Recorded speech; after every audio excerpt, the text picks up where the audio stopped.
Welcome to Explore, Explain. This is a long-form video and podcast series sharing conversations with data visualization designers and developers from around the world. Each episode explores the detailed hidden thinking behind a single project or a series of related works to explain the what, the why, and the how of the design process. There are some wonderful guests and some wonderful projects to learn about. So let's jump in to today's episode with your host, Andy Kirk. Hello and welcome to another episode of Explore, Explain. It's a great pleasure personally and for all viewers and listeners to welcome Alvin Chang to this episode. Alvin, great to see you. Great to meet you actually for the first time. For the listeners and viewers, can you give a brief introduction about yourself, who you are, where you work, please? Of course. So I am a journalist based in Brooklyn. I'm a son of Korean immigrants who ended up in Kansas. And currently, I'm the senior data reporter at The Guardian US. This is actually my third job in 2020, Wow. which is a bad year to pick three jobs. But I did a stint at the Wall Street Journal, and before that, I was at Vox for several years. Right, and it's your work at Vox that we're going to look at today, actually. So this is a piece about school zoning, school segregation. It's a very big piece, very detailed piece, a kind of fantastic, kind of thorough journey through this subject, which is one that I don't think personally I was too well aware of. I don't have kids, so I don't have to kind of go through the tactical thoughts about where to live. But for those who, especially who can't see this project, can you just give a quick 20, 30-second summary of what it is, what it's about, and kind of what people would see when they visit the site? Yeah, sure. So, in the US, you go to public school based on where you live. And a lot of times we just assume that where those lines are drawn of, where you go to school are set in stone, objectively drawn by someone higher up, almost like where certain municipal lines are.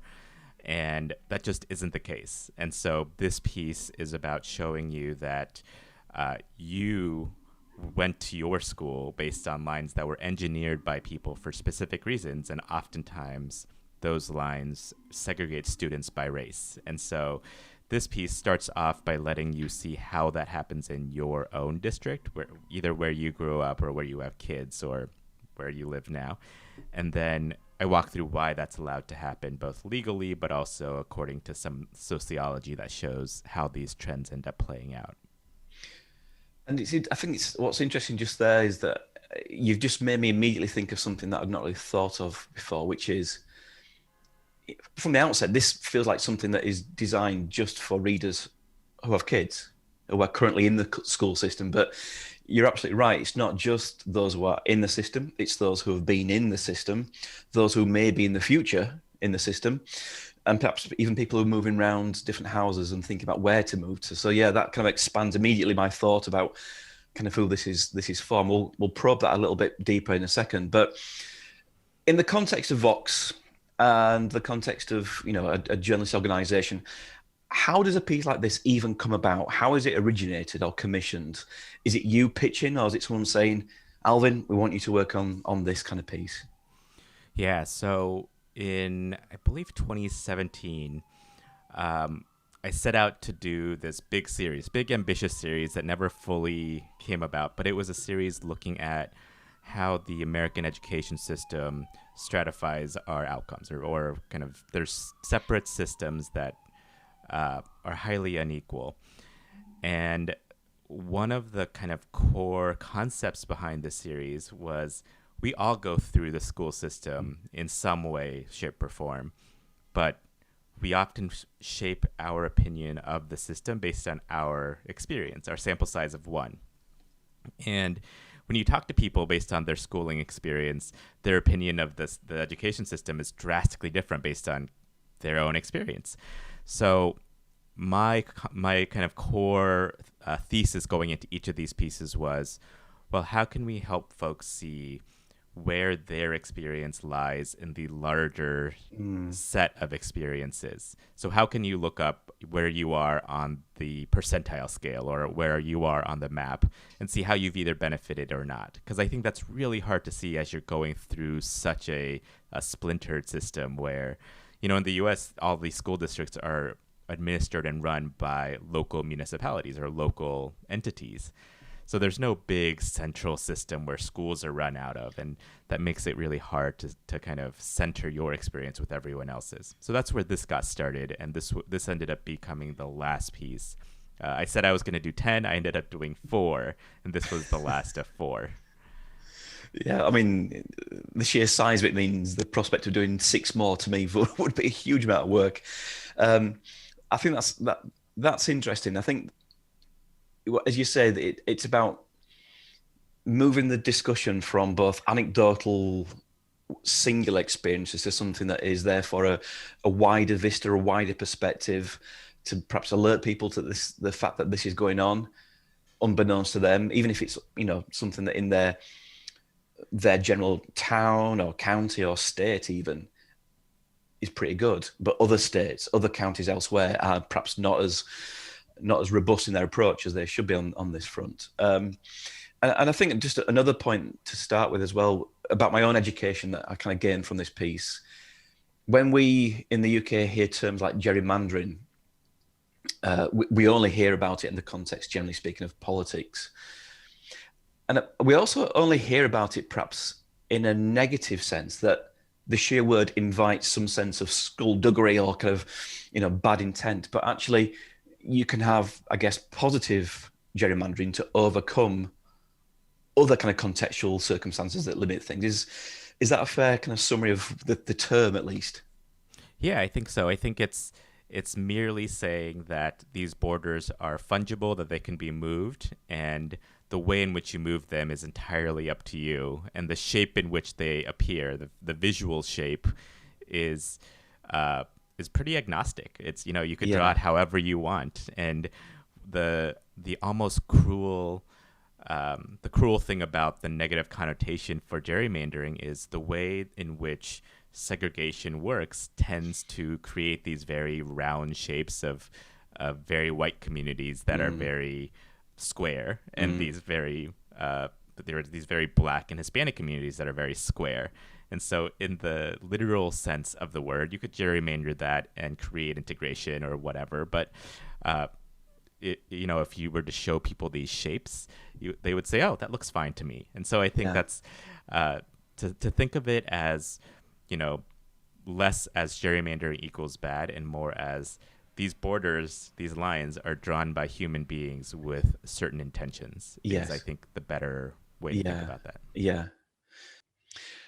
So obviously your world of journalism, visual journalism, data journalism, the notion of a question that you're trying to get an answer to, either for yourself or on behalf of the listeners, the readers at the end of the work, depending on the output of your piece. And the subtitle that we see in this project, let me just find it, is Your District Drawing Borders to Reduce or to Perpetuate Racial Segregation.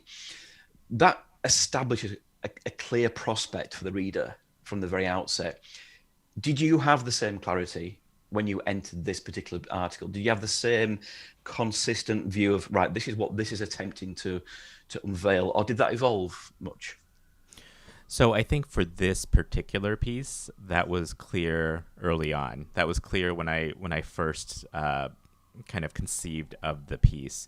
When I first started these series of pieces, all I knew was that I wanted to center everyone's individual experience and kind of build out that context for them. I had no idea exactly how that would kind of play out.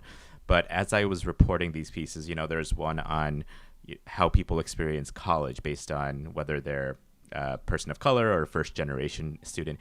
And, as I was going through these pieces, it was clear that a lot of these disadvantages were built in on purpose. They weren't necessarily things that just happened to naturally occur, whatever that means, I suppose. But so I think by the time I got to this piece, I thought, well, I've done enough research, done enough reporting to know that these lines are drawn purposefully, and so here we're going to look at how these lines were drawn, and not even say these were accidental drawing of the lines, because it takes an actual committee of people who are elected to do this. So I think that was pretty clear going in.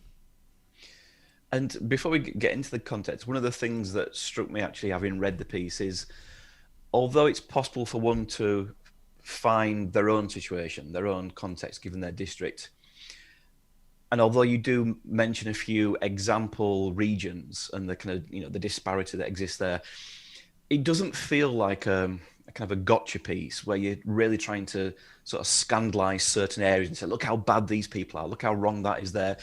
It feels kind of calmer. It feels slightly more educational, informative, but not really necessarily, you know, sort of shaming certain, you know, as you get committees, certain counties, certain districts. Again, was that a conscious tonal choice or position that you wanted to kind of pursue? Yeah, you know, I go back and forth on this. The Tampa Bay Times did an article on their the way that those attendance zones were gerrymandered in, I believe, a county called Pinellas, and theirs was an investigative piece. It was a gotcha piece because the school board purposefully did this. So I go back and forth, but I think the way I approached this entire series was the way we collectively think about the American education system as this great equalizer. I mean, I think that's kind of outdated now, but the great equalizer, or the that we just kind of lucked into our situation. I think a lot of that is kind of misguided. I think because we still think that we're responsible for most of our own successes rather than Right. being sorted into them. So I think for me, this was a introspection opportunity for both me and for my readers to say, okay, let me recontextualize what I've been through. I kind of think of it as a like when you're watching a movie and it's got a big twist at the end, and the twist doesn't tell a whole new story, but rather it recontextualizes everything you've just Right. seen for 2 hours. And I think for me, that's a really powerful moment every time that happens to me, and happens a lot. And I think I wanted that experience for the reader to be able to say, Yeah. whoa, I remember driving 2 minutes that way, and there was a whole different neighborhood, and those kids went to a different school. And I want you to kind of think about those experiences rather than making it about a whole other universe that you don't quite relate to, that gotcha universe. And I think, Yeah. I think it could have been a gotcha story, but I also think I value the introspection a lot. That's interesting. And I think just going back to the idea of the kind of great leveler, I think you're right there. It probably does give people food for thought with regards to, I am wholly responsible for my success in life, or I am wholly responsible for my failures in life. Not really. You know, there'll be a great part of that is the case. But as you say, Neil, there's other influencing forces you know, affecting people's pathways. You mentioned there the Tampa Bay Times. Is that correct? Yeah. Yeah, correct. Were you consciously there for also aware of what others have done with this topic, past and present? And you know, you mentioned there a sense of differentiating from the kind of gotcha piece. Were there any other pieces that you'd seen out there about school segregations, gerrymandering as a notion, that again either forced you to sort of take a different position and or made you think, I think I could do something similar to that, but with a different twist? Yeah, so starting with the Tampa Bay Times piece, a good friend of mine was actually worked on that piece. It was one of the editors, and he, in the early stages, there's a great visual that they launched with a great database, and in the early stages, I saw a version of that, and he asked for some feedback, and my first thought was, well, that happens there, but it could never happen where I grew Right. up. That was my first thought. And I remember thinking, this feels so foreign to me because I grew up in a affluent, very white district in Kansas.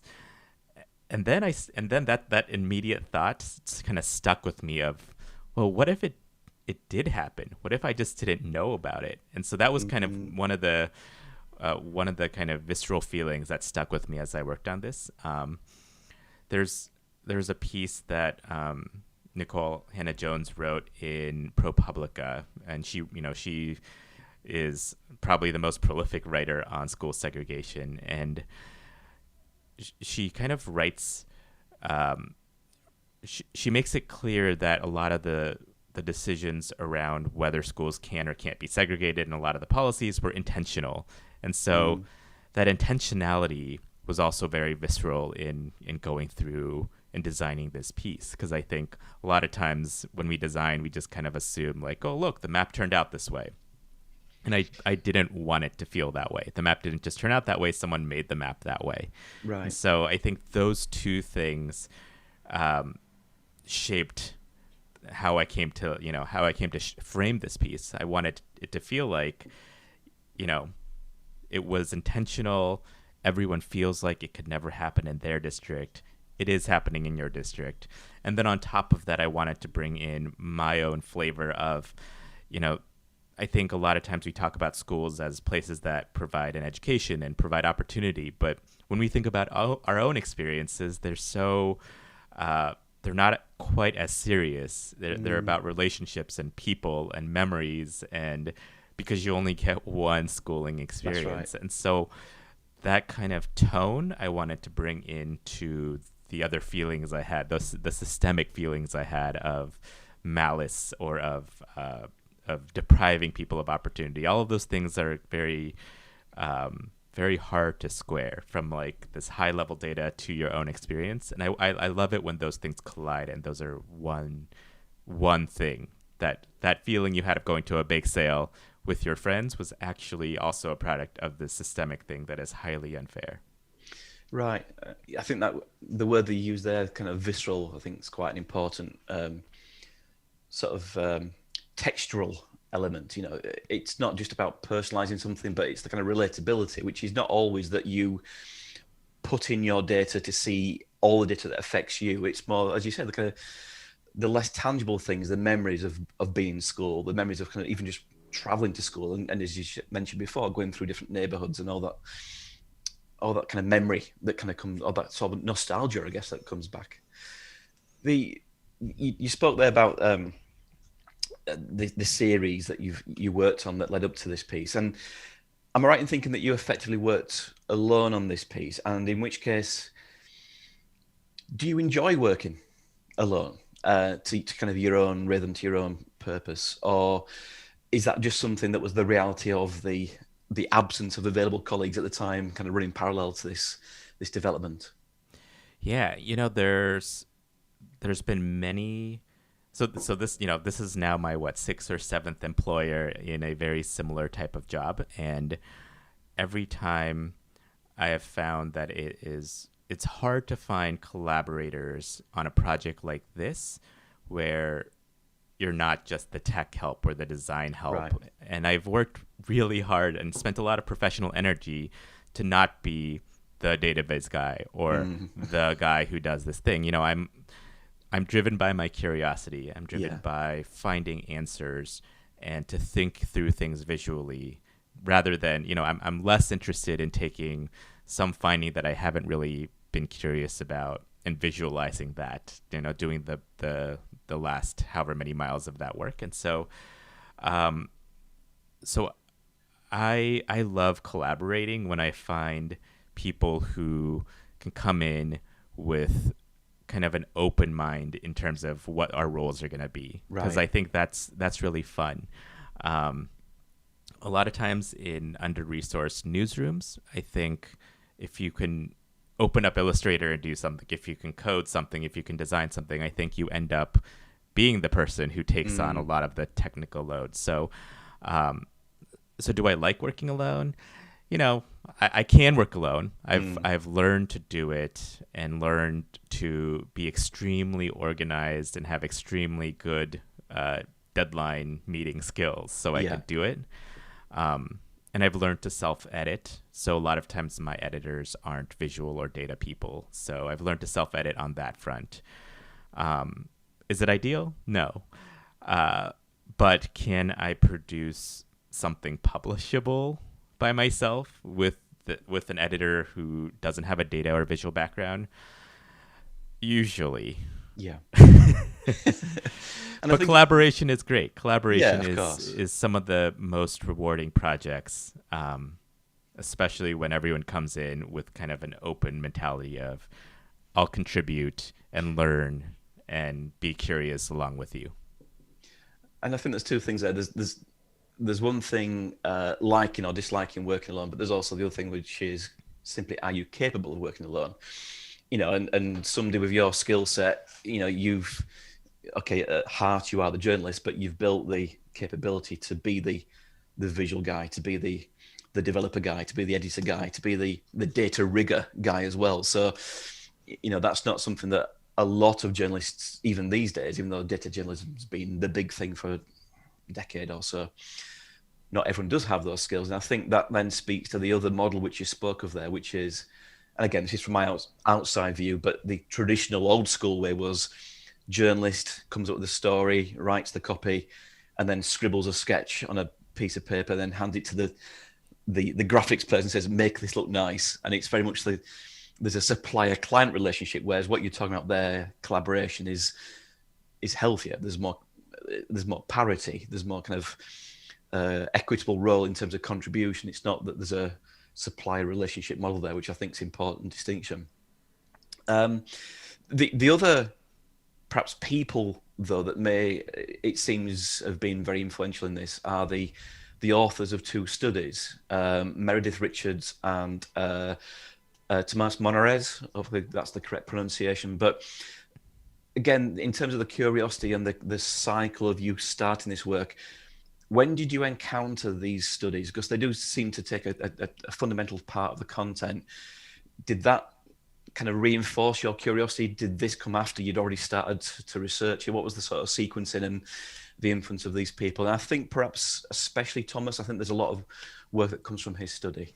Yeah, so when I started this series, my first piece was exploring school attendance zones, these invisible lines, and how some parents were deciding to draw their own lines and make their own district. And a lot of that piece was kind of a conceptual exploration of saying, hey, look, these lines they're fungible. And several people reached out and said, hey, I've also been thinking about this. And one of them was Thomas, he was a PhD student at the University of Chicago at the time. And he said, hey, I've been working on this. I have a few slide decks. I have, data sets here. What do you think?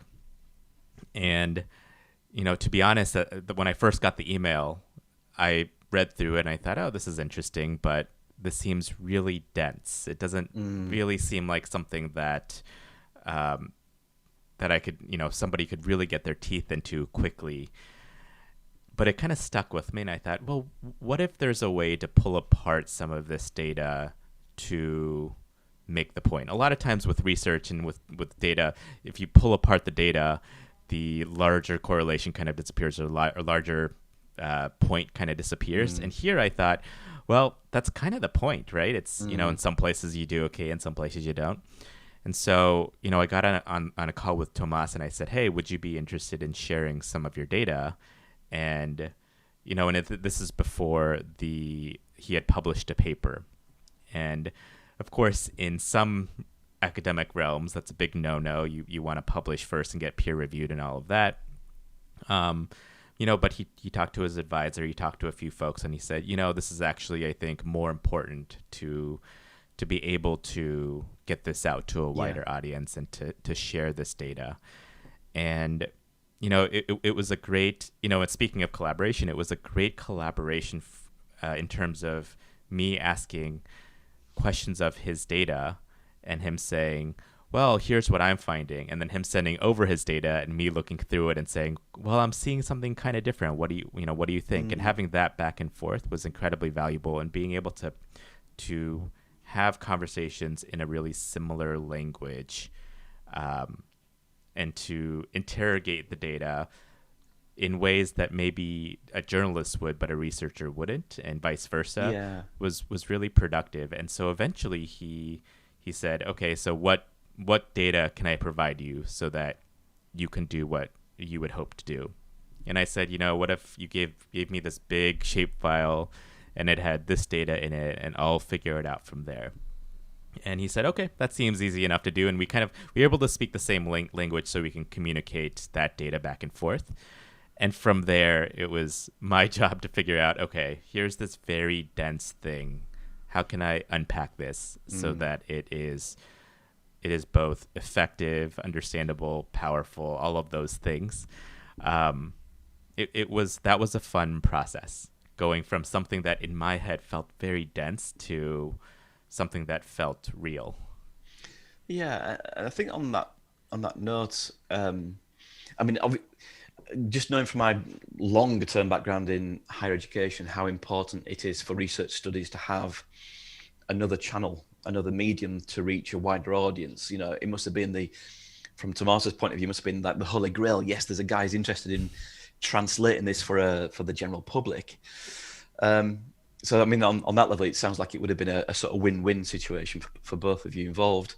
But to that point, then, we spoke earlier briefly about the kind of audiences who may encounter this work. But when you were thinking about who you are speaking to throughout this piece, did you form any personas of the kind of characteristics of the people? Were you thinking of parents? Were you thinking of school zoning people? And how did that contrast perhaps with the traditional Vox reader? And what's the kind of collision there? Yeah, so I was thinking of exactly the traditional Vox reader, whether or not they were parents or policymakers or not. I was thinking of folks who were probably upper middle class, more than likely white, probably disproportionately Asian, very privileged class of people who can read about policy and they can see how those levers move. And I just thought, if I can help recontextualize their experience, then that's a win. If I can help them see, it's really astounding how small the world of affluent upper middle class people are if in any given community. And you can see, ask them where they went to school, where they grew up. And a lot of the pathways are very similar just because mobility isn't that great in America. And so you get a lot of folks who grew up in the Northeast, maybe went to some fancy private school or fancy public school, went to a pretty good college, eventually ended up in a big city, so on and so forth. And so that was my audience. That was in my head. I thought this is who it's for. It's not even for folks who it's not for folks who are necessarily decision makers of any sort. Sure. The kind of second layer was, on the policymaker level of if you're on a board of education or if you're on some redistricting commission for a school district, is there a way that you can think about it beyond just going to a map and drawing lines? Is there a way to think about this in a more structured manner? And so that's, I think, the underlying methodology. Perhaps, I wanted it to get some legs so that more people understood that. But at the core of it, I was just interested in helping folks see, kind of have the superpower of seeing their own experience in the larger context. And it sounds therefore that because you were thinking about that kind of Vox characteristic, that in a sense it's written for the people who have benefited from or not necessarily been, restricted in their life chances through these own issues, more so than those who have, potentially at least. And again, everybody of different flavors and types will eventually read this piece. It's just that, I guess, from your point of view, you have to find an anchor point to get the right angle. And just on that point, again, the work of Tommaso and the intention of his initial study, was that for somebody else then, do you think? Or did that have a similar kind of audience in some respects? For example, was his work intentionally kind of academic for policymakers, whereas this was more aimed at dissecting and translating that for the people that you just spoke to there?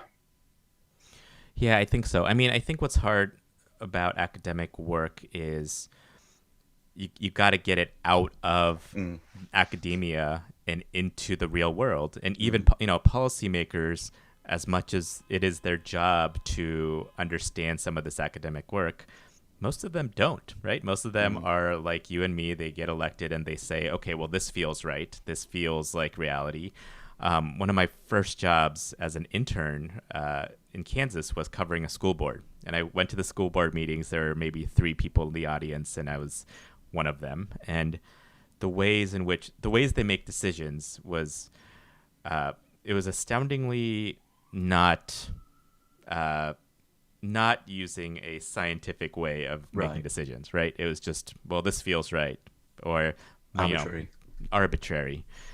And I think for me, I want their work, if the academics' work is to help you find a new way of thinking about something that's useful, I want that to feel real. I don't want that to feel like it's some conceptual thing. And so I think for Tomas and for a lot of the researchers in the piece, they might have had some of that in the back of their mind, but I also think they wanted to, move the literature forward a little bit, which makes perfect sense, which doesn't always align with how do you make this feel real and aligned with the experiences of individuals. Absolutely. Just going through quickly some of the other kind of contextual factors that you were facing with. So, timescales. I mean, you've already established that there's a lot of work went on behind the scenes to dissect this study from Tomas and to kind of shape up your own thinking. Was this a piece that had, from the outset, a deadline attached to it, or would it be something that your progress on it would just dictate when it gets done? Yeah, there was no hard deadline. There was, however, just a general journalistic pressure to not spend too much time on it because there's other things happening in the world.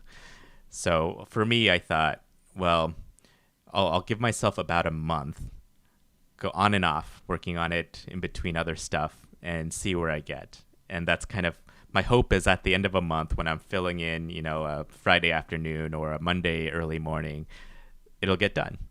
And luckily it was about a month, I would say a total of 2 weeks, give or take, time of work, but it was about a month on and off reporting, research, and talking with Tomas to eventually get it out the door. That's incredible, by the way. I've got no idea how you managed to pull that off in a month. I would never, ever have been able to do it that fast.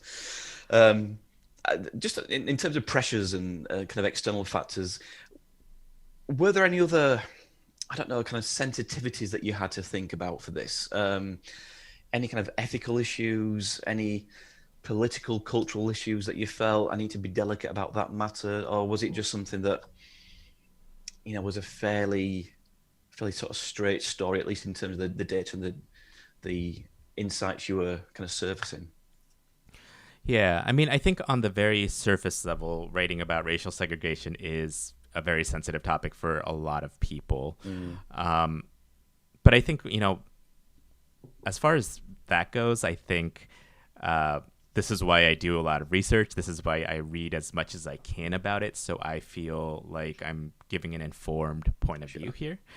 The more personal sensitivity for this story that I still have a very difficult time with this is, so like I'm an Asian dude. I don't even register in that data set because there just isn't enough Asian Americans.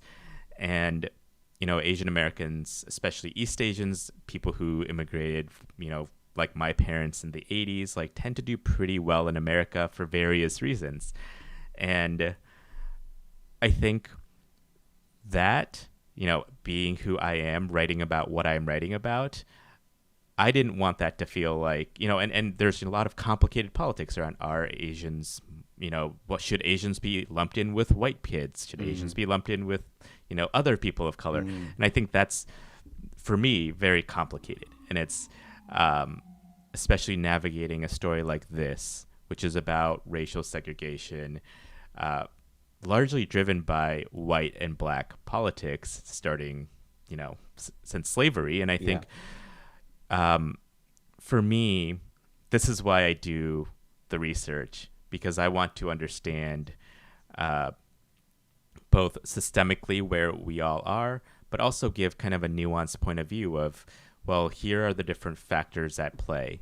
So in my Twitter mentions, I had a lot of folks in my DMs, in fact, a lot of folks yelling at me saying, "You're Asian. Why aren't Asians in this data set?" Because Asians are also suffering from the same type of discrimination. And I just had to say, historically, this is this is where Asians fit into the education system, and this is why the circumstances of Asian Americans are so different than Black Americans, and why currently it's so different than Hispanic Americans, and kind of walking through some of this. And it's not an immediate like segregation is bad type story there. There's some nuance there. And so for me, it was that continues to be tricky. I mean, it's always tricky, and I think when you operating from that place of ambiguity, I suppose, of me just existing and writing this thing means that it means something, I suppose, to different people. You know, that's always in the back of my head. And I think as much as, you know, and for me, a lot of times I'm looking through the data and seeing, well, the largest disparities are along racial lines. As a journalist, that is the story. And these are purposeful, and these are, and that's the story. But then, you know, the reality kicks in of, well, you know, Alvin Chang wrote this story. Immediately that colors what that story is about and how it's read. So yeah, I have no idea what the conclusion of that is. But it's in the back of my mind. And I think that's something that, for a piece like this, it was, you know, as I went to bed the night before this published, I thought, oh, what if everyone yells at me because I missed something, and no one thinks that I have a right to say anything about this.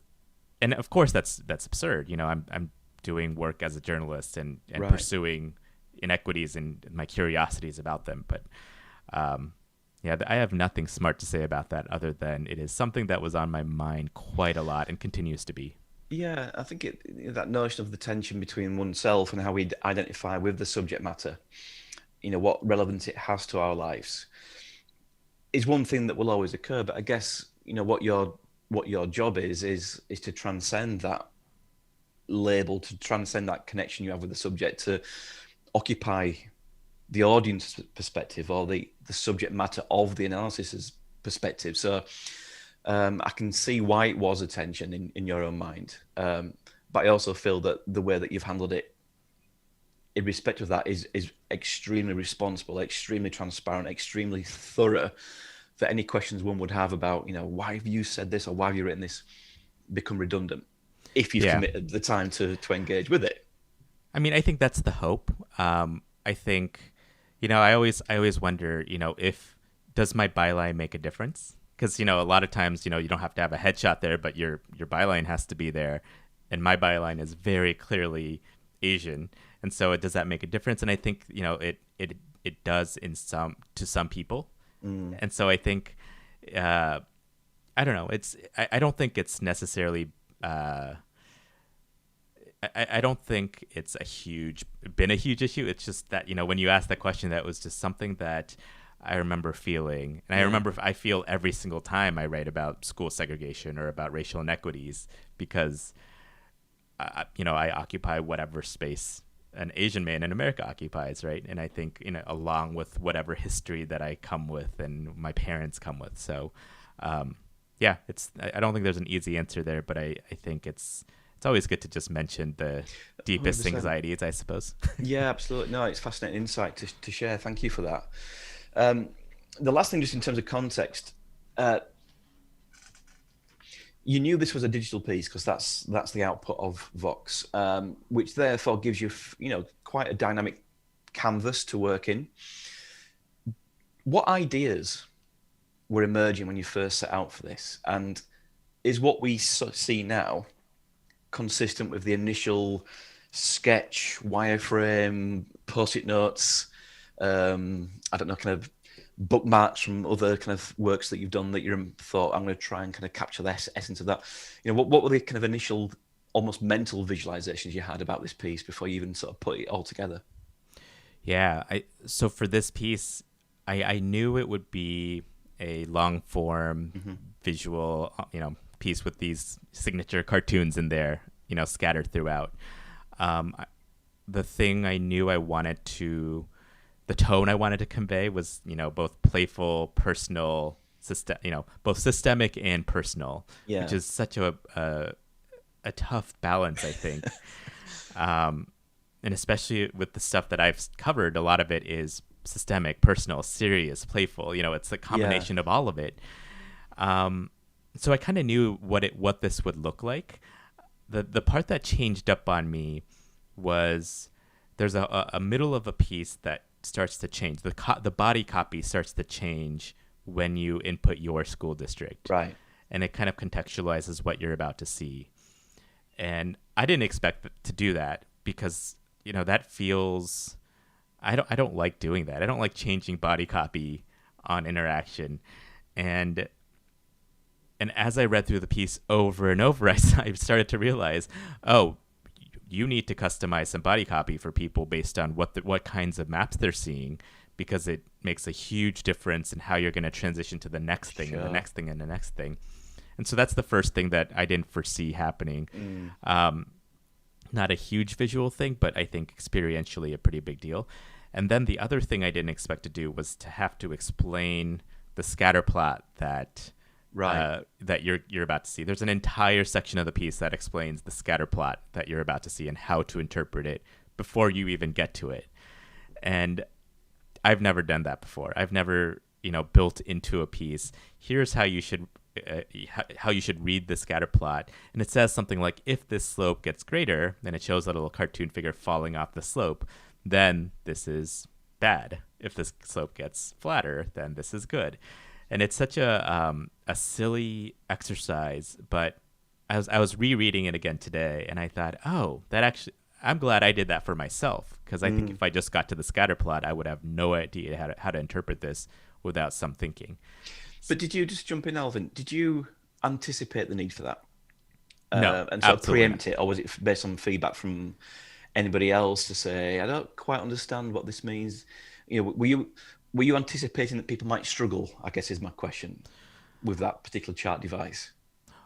So I wasn't planning on using the scatter plot because I also don't understand scatter plots when I first get to them. It takes a while. And when I realized that there was no way around it, which was kind of a daunting, oh God, well, this is going to have to be a scatter plot.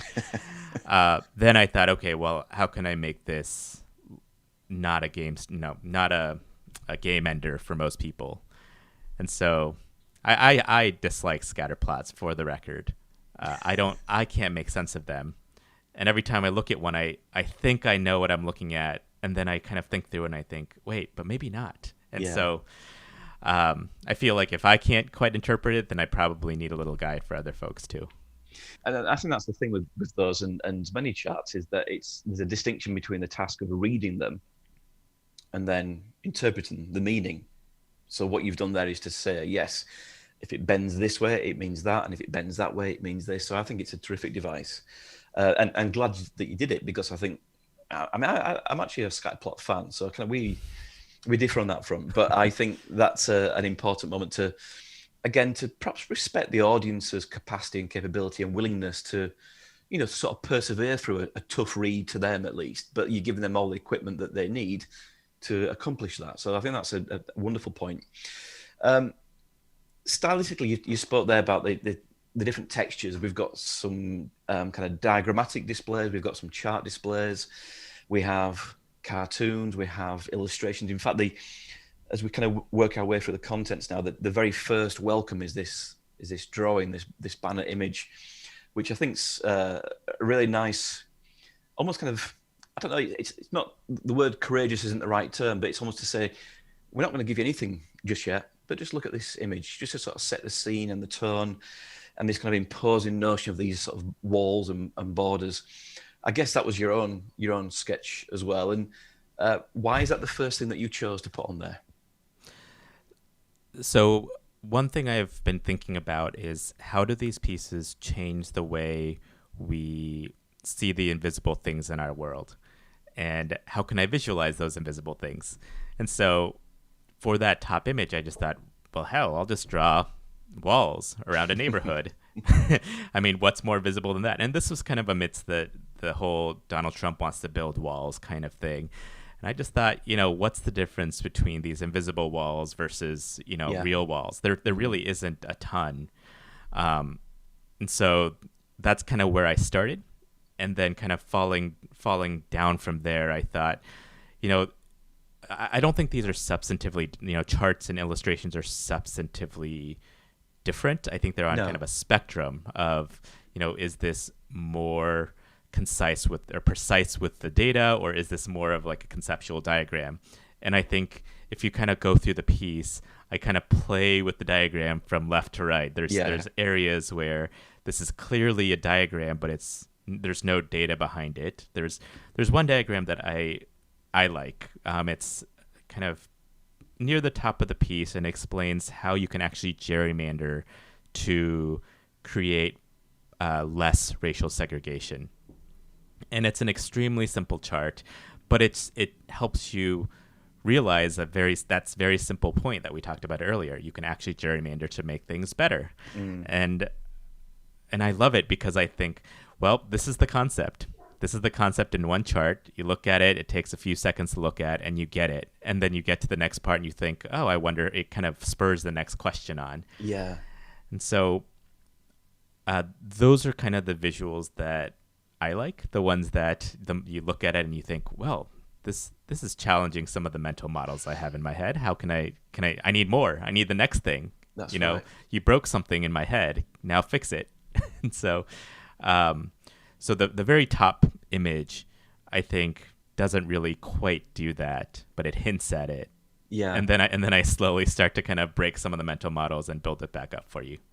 And I think, as you said, it's making the invisible visible, but it also, I think, kind of creates this useful discomfort for an observer to think, wow, these imposing walls are actually present but not visible. And I think it's a very useful device to open the piece with.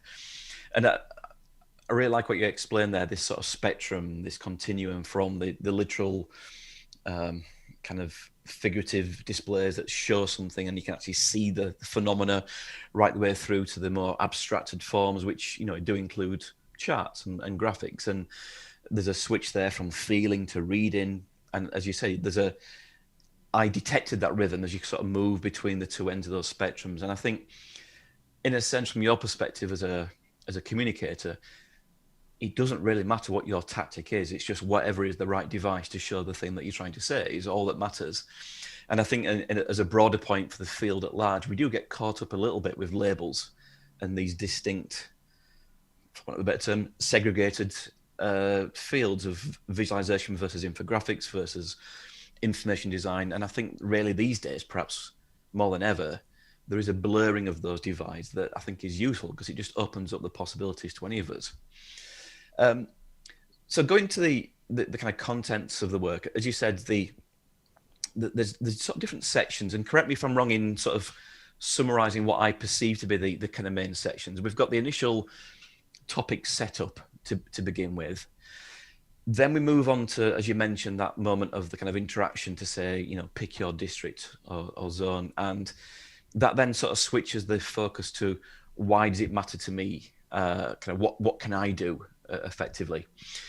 We then jump to what seems to be a discussion about the kind of legal cases, the government policies, the sort of rulings that have shaped what we now see as perhaps the default practice or the kind of not so much the subjective approaches, but the reason why some districts may choose to do what they do. Then you talk about what happens to boundaries when the racial demographics shift. So when the sort of residences, when those evolve and change, what happens to the schooling? And then there's a kind of a closing about this, what seems to be a justification for leaving things as they are or not disrupting the norm, which is this idea that there's something about community, about consistency, about the connections that people form through the zones. And so to unpick those now would be destabilizing for all those benefits. So, and again, you can correct me if I've got the kind of the general flow wrong there, but is that a structure that was evident in Tomas's work, or was this just something new as a structure, as an architecture that you felt would be the best way to portray this through this particular work? Yeah, so it wasn't necessarily in Tomas's work. He does the first part very well. The way I think about this is illustrate a problem, Mm-hmm. show the constraints. So there are legal constraints, there are community constraints, cultural constraints, and then, leave with some kind of conclusion. And my conclusion, I think, my intention was more to say that there are a lot of internal forces that push for something like segregation to reoccur if we don't continue to think about it. So I think, I want the reader. I think of kind of in constructionist terms. It's like an idea that if you can start to wrestle with the problem yourself and to try to fix and build it yourself, then you can kind of wrestle with the problem. So, I give you the problem, but then I also want you to know all the constraints, because your immediate thought is, well, if this is how segregation is, then why don't we do this and why don't we do that? And I want to give you the constraints. Yeah. Right, just do it better. And I want you to know, well, lots of people have tried to do it better, but here are the legal constraints. Here are some of the cultural constraints that we've run into, some of the political constraints. And so I find that empowering when I read it in other people's work to be able to think through a problem myself. And so that's what I was hoping to do. You can always do better on that. And I think if we took that idea to the extreme, I think we would end up with something that like Nicky Case would do, where he would, or they would kind of take a concept and let you play around with it and draw your own borders. And I think that's fascinating, and I think there's room for growth there. That's interesting. Something that's a bit more participatory, where you kind of, what do you think, or what would you do? And here is a tool to try that out. You spoke earlier about the moment in the sort of second section where you introduce this interactive option to select and to kind of customize the experience. So I think what I got from what you were saying before is that created a huge amount of work to then write to each of those pathways that could exist for people's different choice of adventures almost. But yeah, it seems like an entirely worthwhile thing to do to center it around wherever you are or whether you choose to look at. So am I right in thinking that was just a huge body of work that you then had to sort of give yourself? Yeah, I think, there aren't that many pathways, because I eventually found out there are only so many buckets that your experience could fit into.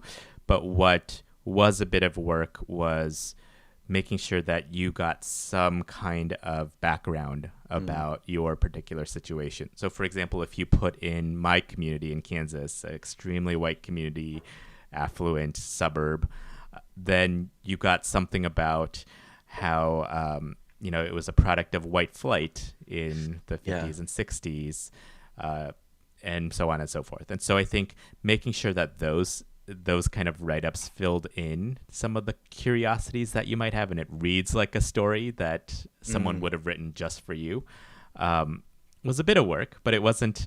It was more, how can I massage this so it can fit universally into these buckets, rather than writing so many of them, because you don't want it to feel jarring when it doesn't quite fit with what you saw. I must admit, when I did play with that option, I tried a few out just to make sure that, because it felt such a continuous thread. I felt, I wonder if this is customized, and so I did a few different versions just to see if there were variations, and there indeed were. I'm just wondering then, in terms of that sort of customization option, the other way that we can make things relatable is to bring in perhaps more granular stories. Were you ever tempted to think about even down to a profile of an individual case, or a family, or a school's, very specific, explicit story? Were you ever tempted to go to that granular level, or did you feel that would, I don't know, that would sort of push it into a new realm of very emotive, very anecdotal? I mean, you talked about how this is, a data-driven piece, not just anecdotal, but what was the sort of tension there potentially about the possibilities, at least? I was very tempted. I think, in journalism world, people love these anecdotes that tell stories about the data. Yeah. I had even started to reach out to some folks who could give me some anecdotes, and And then at some point I thought, well, this isn't a story about another family, because that's what I thought when I read the Tampa Bay Times piece. This is a story about me and you. And that was some self-editing that I'll stick by, even though I think a lot of folks, if it's getting judged for like a journalism award, I think they would say like, where's the reporting in this? Like, well, I did the reporting, I cut it, Yeah. I don't know. This is my preference. I just think when a story is about you, I want it to be clear it's about you and not about somebody else. Right. And I think a lot of times the whole point here is if we follow one person's experience, then you don't get to see everyone's experience. Right. Yeah, I go back and forth on that. It becomes exceptional then, I guess, and then it sort of takes you out of the moment, I suppose, because you're living the story through somebody else, and even if it's a powerful anecdote, it probably takes you out of that moment of empathy or understanding of what others have gone through as well.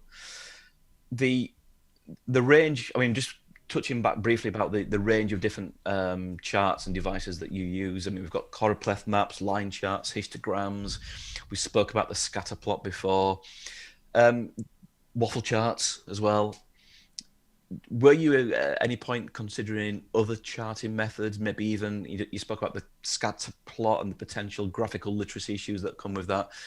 Were there any other even more adventurous chart types that you sort of considered deploying, but then thought maybe not, we'll stick to this kind of core group? The choropleth at the top, I thought, maybe because if you see the difference between the neighborhoods and the school districts, I thought this isn't very drastic. Some of them are just, you can't quite tell what's happening. And I played around with a bunch of different ways to maybe show certain areas that are getting more segregated or whatnot. And the moment I started showing it to people, they said, I just want to see the map. Can you just show me the map? And I thought, okay, fine.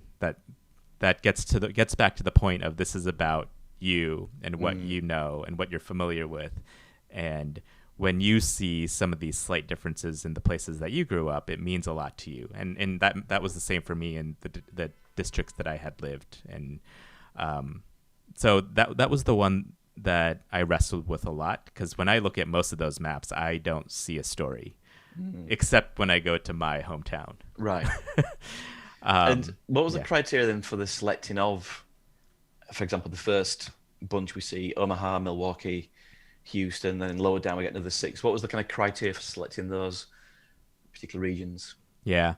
I mean, I could have picked any region and the map would have looked the same, but I think I wanted to get a certain variety that shows you it's everywhere and not just in your area. So I think being from the Midwest helps me a little bit in terms of what are places that I mention that folks in the Northeast have no idea about, and vice versa. Right. And so, Houston, Omaha, these are places that you don't really think about on a day-to-day basis, but it gives you the idea that this is both in Texas and in, what people consider flyover country, and it's in the Northeast. Yeah, I mean, it was very a very gut reaction of cities that I started seeing maps and I thought, yeah, that one. Let's go with that. Yeah. And I mean, just another point about the data before we kind of close things off. Most of the situation that we see is about what's happened and where things are now. Was there ever the prospect of projecting forward about where this could be going, where the population dynamic suggests that we could see new tensions emerging? Was it always about the kind of now and the past rather than the future? Yeah. So for this piece, it was about now. I explored a few pieces for part 5 or 6 or whatever that would project forward, looking at how populations move based on, charter schools or private schools or general demographic patterns. To be honest, I was talking with the researcher who had done some work on this, and it was an incredible challenge to conceive of a piece that made that less dense. In fact, I have yet to figure it out. I want to do it still, but I have yet to figure out how do I unpack this so that you're both exploring a concept that most people aren't thinking about and looking at it, projecting into the future of, how certain dynamics work. I haven't figured it out. Yeah, absolutely. And I suppose, one of the interesting things here would be, suppose Vox was also a print publication, how you might translate this into a consumable 1 or 2 page graphic, which would be challenging, and it would involve even more start decisions about what to include and what to exclude. And again, in a sense, that's the whole essence of this podcast series, to get a sense of why everything that we see on the page or the screen is there, and not other things, and not things that are left out. Just to sort of close the discussion then, Alvin, people are always intrigued about the tools that we used. What's the kind of tool stack that contributed towards what we see in this work? Sure. So on the data front, I wrote a simple Python script to break apart all of the this massive GeoJSON into the different files and kind of turn it into the shape I needed. There was nothing fancy going on there. Right. And then on the mapping front was, I believe it was using Mapbox and Leaflet there. Right. Again, nothing super fancy going on, and some very, very, very simple JavaScript. And I think the same goes for that scatter plot, where, in fact, I think that scatter plot, I was wanting it to work on very old browsers. So that was actually just HTML, CSS, and JavaScript, like just animation, animating using CSS animations. Right. And doing some very math that I had to relearn on how to make that best fit line using regression, right? And so I had to relearn that, create some functions that would create that best fit line. I remember thinking, man, it's a good thing I paid attention for that one class in calculus where I needed to learn how to do this, and I that was it. But everything else was either in Illustrator and you can see that here. I'm not using AI to HTML. I'm just these are just flat PNGs. Yeah. And I think that was just a preference that I had early on at Vox, to have flat PNGs that were working on all, in AMP and Apple News and all of that. It actually ended up paying off at some points, but you'll see. And then that image at the top was drawn on a iPad. As you can see, I am not the best artist in the world, because the entire Earth in that picture kind of slants up one direction accidentally. But it was with an iPad. It's been a lifesaver in terms of drawing things that look passable for someone who has never taken a formal drawing class. Right. Yeah, I use Procreate a lot for sort of illustrations and sketches, and it works pretty well. I guess there's also the ability to undo things and to sort of see the sequence of the work itself. Mm-hmm. So just to finish off then, what are your kind of closing reflections now as you look back on this piece, I guess in the context of the series as well as individually? And I suppose, what are your favourite moments in it, or what are the favourite consequences, anecdotally, feedback that you've received from people who have spent the time to invest in reading this? Mm-hmm. One of my favorite things has been getting pictures from students who are in classes where this piece is taught. And so I've been getting these, students taking pictures of the projection and saying, "Oh, I didn't know this was your story, but I'm in the middle of my econ class, or I'm in the middle of my my business school class, and this is up on the screen right now." And that's been fun. It's been fun and rewarding to see, mostly because I think for a lot of students, and it's both people I know sending that, and also strangers who I don't know, students who are saying, "Hey, I didn't know this about my neighborhood. Can we chat about this?" And just having random chats about that. So that part's been really rewarding. The other part is I've had a handful of school districts reach out and say, we saw this and we want to see if we can implement some of this thinking the next time we rezone. And so that's been really interesting to see. I haven't followed closely how that has worked out, but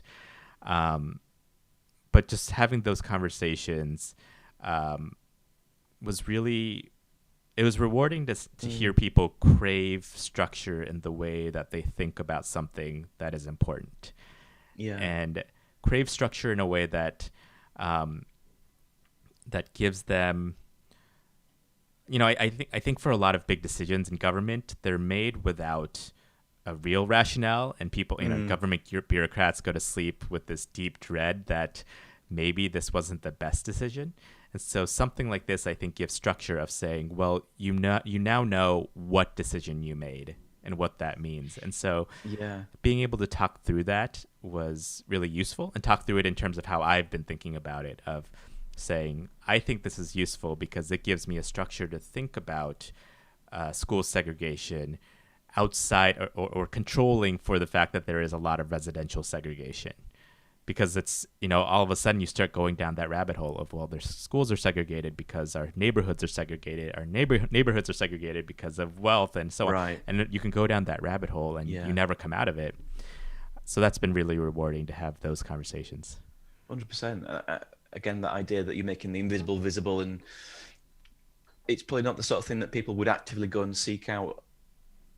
More so something that once they encounter it, it'll be that kind of recognition of, wow, I never quite realised that that's the process or the reason or the rationale or the lack of rationale for why these things are how they are.